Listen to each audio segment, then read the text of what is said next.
আজ সকালের জলখাবার মুড়ি আর আলু ভাজা। কদিন খুব বাইরে বাইরে খাওয়া হয়েছে, সেজন্য আজকে মুড়ি। অবশ্য জলখাবারে আমি আর আমার হাজবেন্ড দুজনে মুড়িটাই প্রেফার করি, এটাই ভালো লাগে খেতে।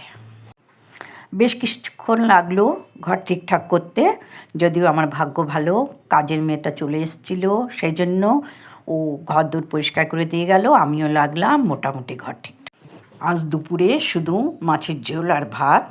আসার পরে প্রচুর কাজ করতে হয়েছে, 5 বালতি কাপড় কেচেছি, তারপরে মেশিন চলেছে, তারপরে ঘর দৌড় সব নিয়ে একদম আমি হয়রান। সেজন্য শুধু মাছের ঝোল আর ভাত, আমি আর আমার হাজব্যান্ড।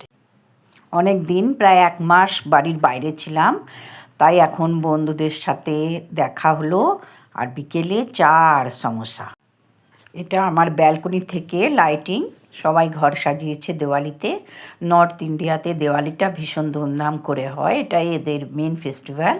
সবাই সবাইকে গিফট দেয়, সবাই সবার বাড়ি যায়, আর ঘরও ভীষণ সুন্দরভাবে সাজায়। শুধু লাইটিং নয়, অনেক জিনিস দিয়ে ঘর সাজায়। এরা প্রচুর কেনাকাটা করে, নতুন সব জিনিস কেনে, আর আমারও খুব ভালো লাগে এই দেওয়ালিটা এদের সাথে কাটাতে। কিন্তু এবছর আমি ছিলাম না, আমি হায়দ্রাবাদে ছিলাম। হায়দ্রাবাদে আমি লাইটিং সেরকম কিছু দেখতে পাইনি, জানি না অন্য জায়গায় হয় কি না, কিন্তু বাজির আওয়াজ খুব ছিল।